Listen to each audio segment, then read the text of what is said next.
No one understood why a dog followed Awele everywhere she went, until the truth about her stepmother was finally exposed. Once upon a time, in the beautiful city of Enugu, lived a girl whose name was Awele. Awele was an orphan whose beauty was unmatched. Her eyes held a kindness that could melt the heart of the coldest stranger. However, despite her beauty, Awele's life was filled with so much sorrow. After the death of her father, a wealthy businessman who died in a mysterious motor accident, Awele was left in the care of her stepmother, Madame Gladys. Madame Gladys was a woman whose heart was as hard as a stone. She was a very greedy woman who hated her stepdaughter with all of her heart. Madame Gladys had two daughters of her own who were lazy and lacked the grace that Awele possessed. In fact, her hatred for Awele multiplied just because Awele was more beautiful than her daughters. Madame Gladys hated her with a passion that burned hotter than a bushfire. She turned Awele into a slave in her own father's house. While Gladys' daughters wore the finest of fabrics and attended the best of schools in Enugu, Awele was dressed in rags, her hand bruised from scrubbing floors and washing heaps of clothes. One day, Madame Gladys sat in her parlor, alone, her heart pounding in her chest as she thought of what she was going to do to Awele, who a wealthy suitor had come to seek for her hand in marriage. Madame Gladys could not let this happen. How can this wretched orphan marry before my own daughters? She hissed to herself as she began to plot her evil plans.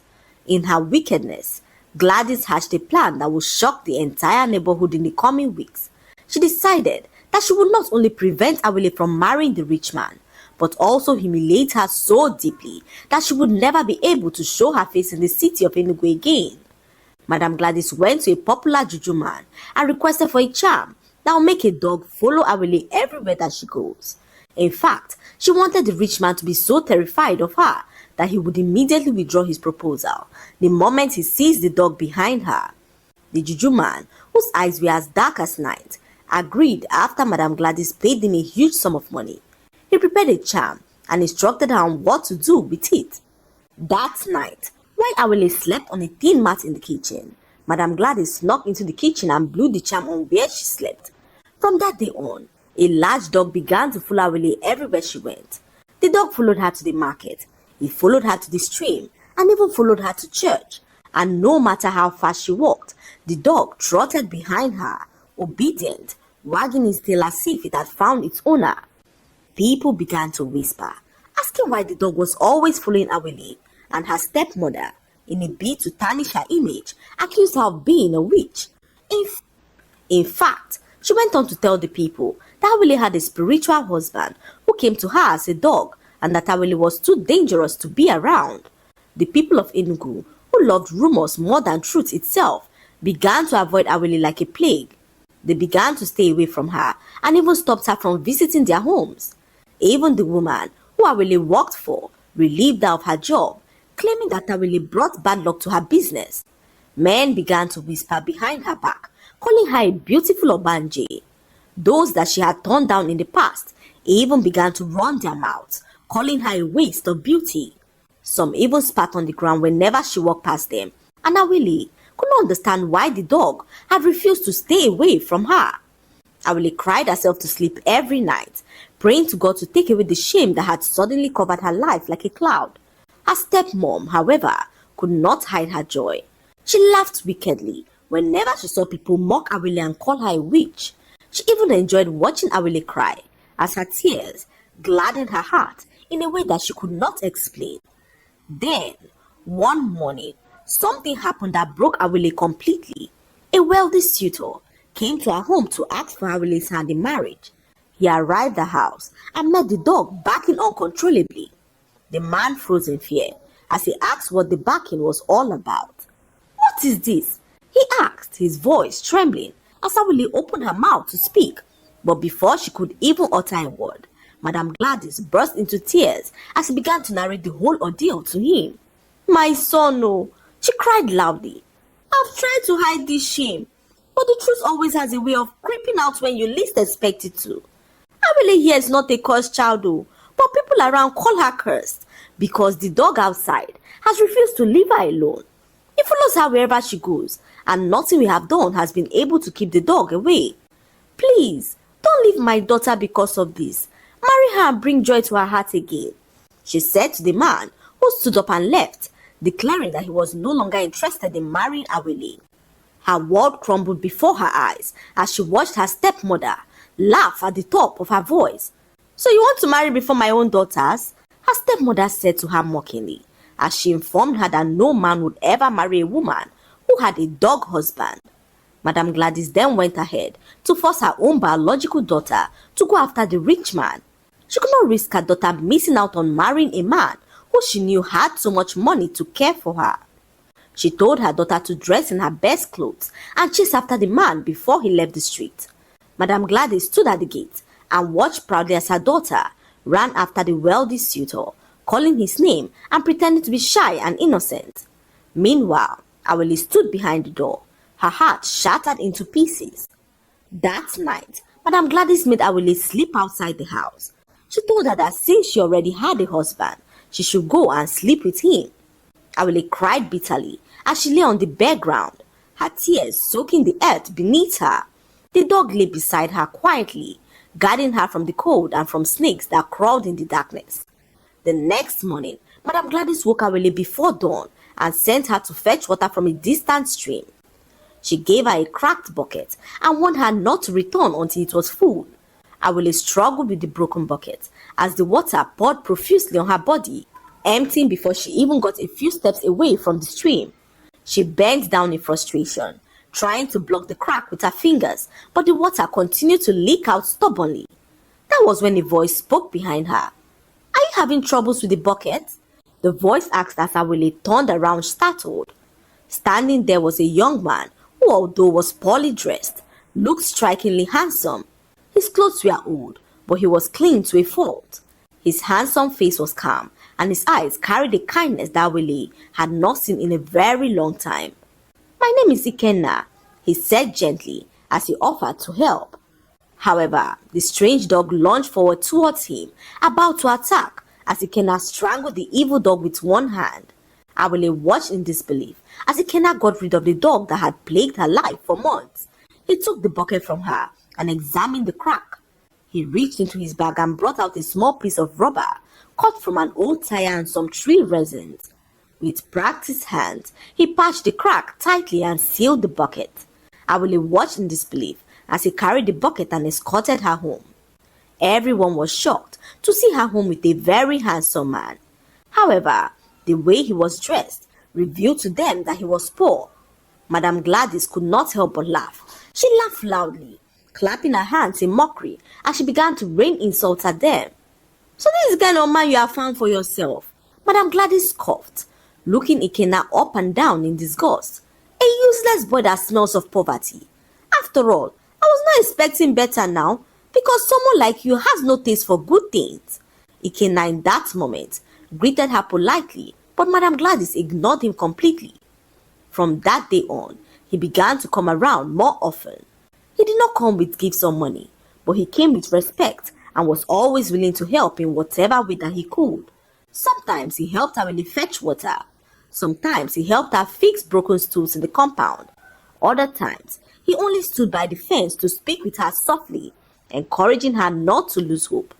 However, Madam Gladys did not like to see him around. Each time she saw Ikenna, she poured insults on him like rain. "Useless boy!" she would shout. "Is this how you want to escape poverty? By chasing a cursed girl?" One afternoon, she caught them talking quietly behind the house. Without warning, Madam Gladys grabbed a basin of dirty fish water, which was in the kitchen, and poured it on both of them. The foul smell filled the entire atmosphere, and she began to rain insults at them. "Look at you two," she screamed. "You are really meant for each other, oh. Poverty and disgrace-stricken people." Her daughters joined her in the laughter. They mocked Awele openly, calling her names that were not deserving of any human. Awele stood there and watched as her half-sisters ridiculed Ikenna and called him a loser. She watched as one of her half-sisters announced that she had agreed to marry the wealthy man who had first come for Awele's hand in marriage. Madam Gladys danced around the compound in celebration as they thanked God for finally giving her daughter the best husband ever, a man who who was so rich that he promised to build them a house once the marriage was sealed. Madam Gladys even went further to reveal that the man gave her a huge sum of money just because she was his mother-in-law to be. "Can this Efulefu man stand here and give me 1,000 naira?" she asked Ikenna, who bent his head in shame as Madam Gladys and her daughters continued to ridicule him all because he was poor. Weeks passed and the day of the wedding finally arrived. The compound was filled with music, food and laughter as Madam Gladys wore an expensive fabric that shimmered as she walked. Her daughter looked like a queen as her rich husband came to finally marry her. Madam Gladys hid Awele away from their rich in-laws. She warned her not to ever come out as Awele was forced to wash the dirty plates from the event. Awele washed heaps of dirty plates from morning till night. Her stepmother did not allow her to taste the food that was cooked at the wedding. She forced her to eat the remnants from the food that was cooked over a week ago that was already about to go bad. Awele watched in pain as her stepmother threw all the leftover food on the floor for the chickens to eat. Not even a single spoon of rice reached her lips as her stomach grumbled in hunger. Awele watched from afar as joy filled the entire compound, a joy that she was never allowed to partake in. That night, Awele cried silently alone. She remembered the life that she had with her father, who never allowed his new wife to maltreat her in any way. Awele remembered the good old days when she had a room of her own and ate food befitting of a human being. Awele wondered if God had forgotten her.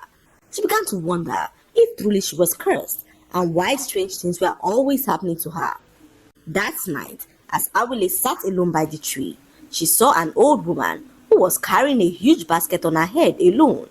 It was already night, and Awele could see how the woman was struggling with the basket. She approached her and offered to help, and the woman smiled at her and thanked her for her kindness. Awele carried the basket for the old woman. They walked for a while, and the woman asked Awele a question that she never expected. "My child, do you know that you are a queen?" she asked Awele, who looked at her stunned as she wondered what the old woman was talking about. "A queen?" Awele asked as she laughed jokingly and asked the old woman how a queen would ever be allowed to sleep on the floor. "How can I be a queen? Yet, I go to the stream to fetch water every day," she said to the old woman, who smiled and revealed that destiny delayed can never be denied. Awele walked with the old woman for a few minutes as they arrived at a small house by the market. She dropped the basket for the woman, who told her that her stepmother was the one behind the evil dog that trailed her for months. "My daughter, never breathe a word of what I just told you to anyone, or else your season of joy will be delayed once again," she said to Awele, who promised to keep it to herself. Awele returned home that night and met her stepmother, who accused her of being a shameless prostitute. "I know you are coming from a man's house," she said to Awele, who tried to explain that she saw an old woman and decided to help her carry her basket to her house, but her stepmother was not willing to listen to what she had to say. She insisted that Awele went to see a man and threw her out of the house, not caring that it was already night. Awele had nowhere else to go. She wandered through the quiet streets of Enugu, her feet sore and her heart heavy with pain. With nowhere else to turn, Awele decided to go to Ikenna's house. She walked carefully through the narrow path, hoping with all her heart that she would find him at home.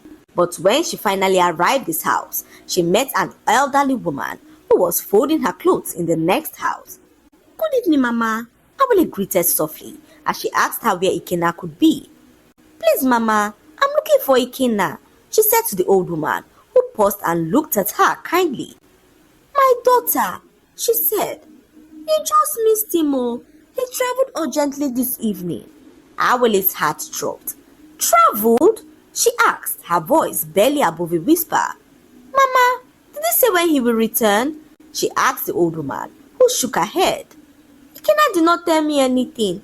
He just left in a haste.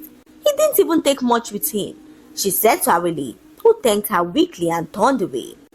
Tears filled her eyes as the only person who had ever showed her kindness was gone. She did not know where to go or what next to do. As she walked aimlessly through the dark streets, she suddenly remembered the old woman who she helped with her basket. Awele decided to go in search of her. She arrived at the small house by the market and met a couple who seemed confused As they informed her that no old woman lived in the house, Awele stood there stunned as she thought of what to do. In that moment, she remembered her mother's only sister who lived in another village. Awele pleaded with the people who gave her some money to find her way to her aunt's house. She arrived at the park and took the next bus to Oji River. Hours later, she arrived at the village and made her way to her auntie's house, which was a short distance from the bus park. Her auntie Chisom was so pleased to see her. They sat and discussed as Awele narrated all her stepmother did to her, how she treated her like a slave and made her life a living hell. Chisom's heart sank as she listened to her niece narrate all that she had been through. She remembered the day her sister died, how she had rushed the house with tears in her eyes, determined to take Awele away and raise her as her own. But Awele's father had refused. He held his daughter tightly and looked Chisom straight in the eyes. "No," he said firmly. "She's all I have left of her mother. I will take care of her myself." He promised that Awele would never lack love. He promised that no one would ever maltreat her. He promised that as long as he lived, Awele would be protected. Chisom had respected his decision, even though fear sat heavy in her heart. Now, standing years later and seeing what Awele had become, that fear returned with full force. Tears welled up in her eyes as guilt wrapped around her chest like a chain. If only she had insisted. If only she had fought harder. She thought to herself as her heart broke into a million pieces. Awele was finally happy to be free. However, she could not stop thinking about Ikenna and if he was out there looking for her. Her auntie saw how worried she looked. She asked Awele what could be troubling her, and Awele narrated to her that she met a man who she fell deeply in love with.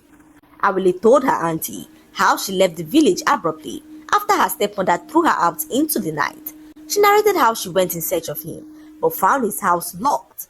Awele pleaded with her auntie, her voice soft and full of worry, begging her to allow her visit him soon, just to be sure that he was well.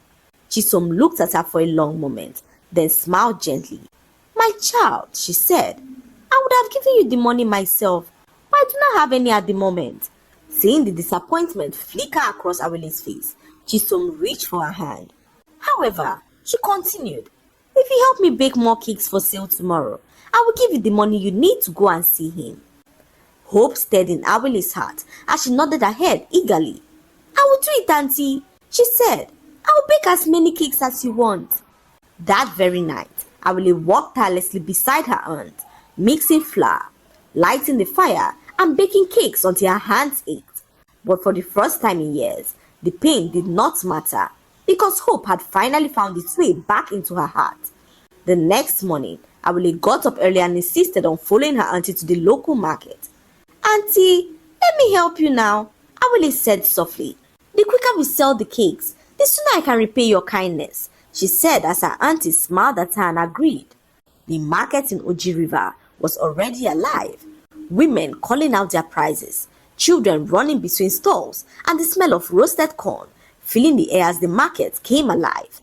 Awele sat beside her auntie, arranging the cakes neatly on a wooden tray. "Fresh cakes, hot fresh cakes," she called out shyly as people turned to her gentle voice. Her warm smile captured their hearts as the cakes began to sell faster than her aunt had anticipated. Minutes later, Awele rushed off to a nearby shop to deliver some cakes. That was when she saw it, a framed photograph of Ikenna, sitting in the shop of the woman who sold fabrics in the same market. Her heart skipped a beat as she asked the woman if she knew the young man in the image. "Please, Mama," she asked quietly, pointing at the picture. "Who is this man?" The woman smiled proudly. "Ah," she said, "you don't know him?" She leaned forward as she continued to speak. "That is Prince Ikenna, our next king." Awele felt the world spin. "King?" she whispered. "Yes," the woman continued. "Our king passed away suddenly whilst the prince was away, but he returned immediately he received the news and is going to be crowned soon." Awele's knees buckled as she tried to understand if this Ikenna was truly the same Ikenna that she had fallen deeply in love with. For all this while, Awele had no idea that he was a prince. In fact, one of the most wealthy princes around.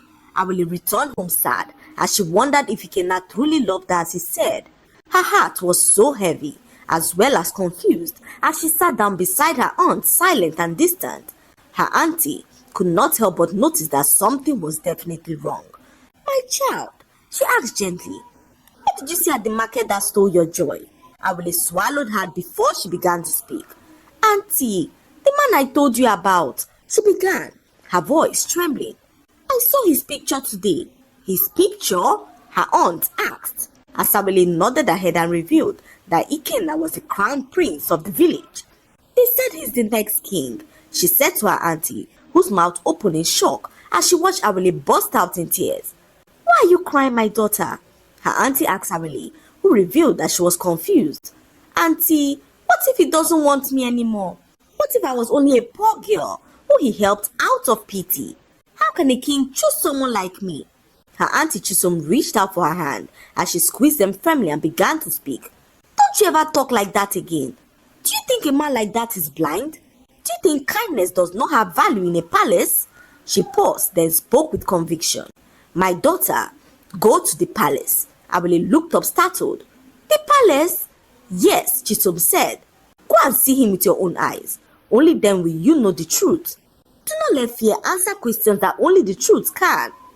After a long moment, Awele nodded as she made up her mind to confront the truth.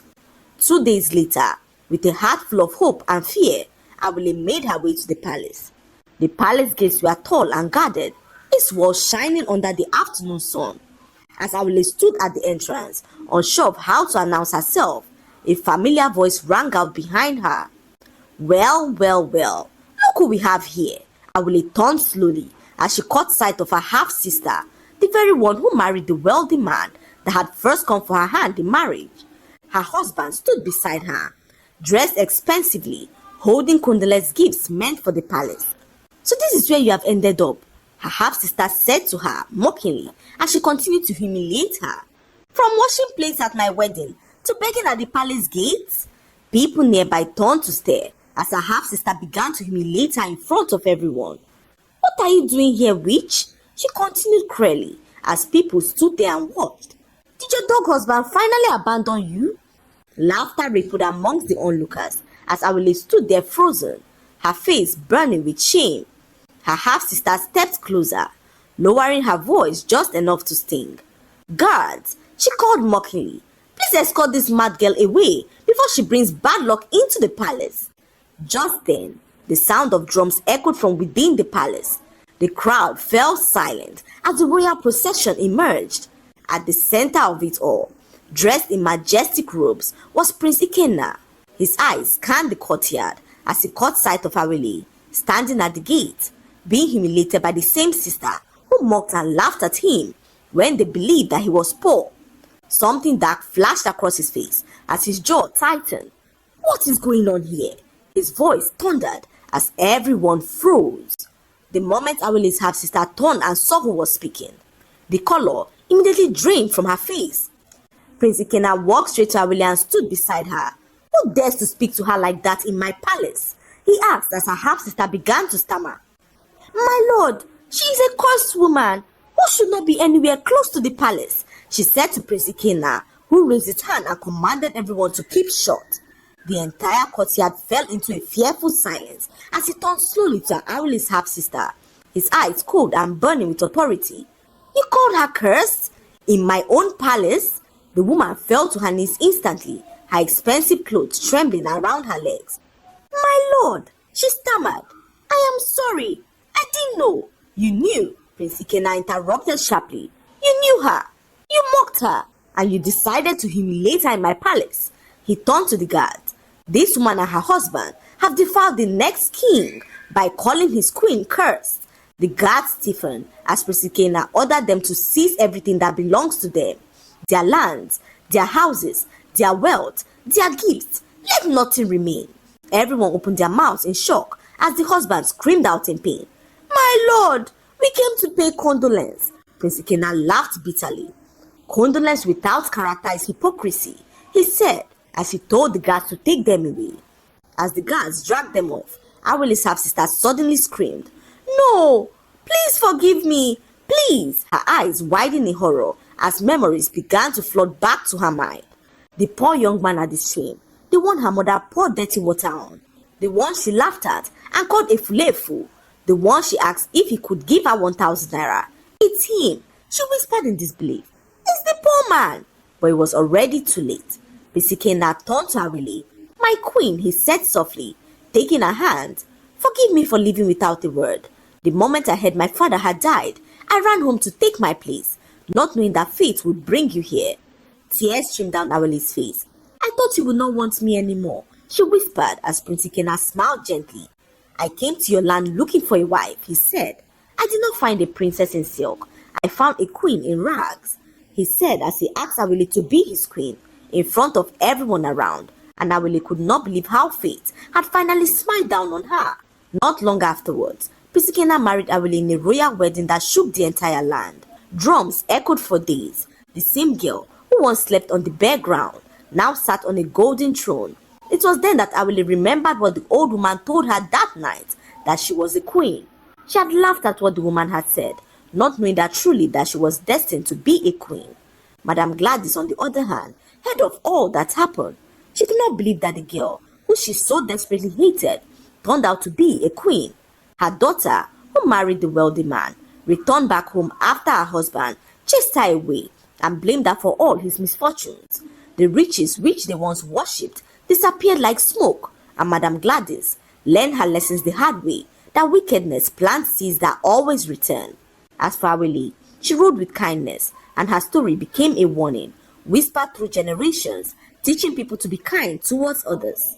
The lesson to be learned from this story is that wickedness may appear to succeed for a season, but it always returns to its owner with greater force. Never mock people because of their current condition, for destiny often hides greatness in rags. Kindness, humility, and patience will always attract favor, even when the world misunderstands you. Those who use evil to delay others only end up destroying themselves, while those who endure with a pure heart will surely rise at the appointed time. Above all, never judge anyone by what they have today, because tomorrow may place them on a throne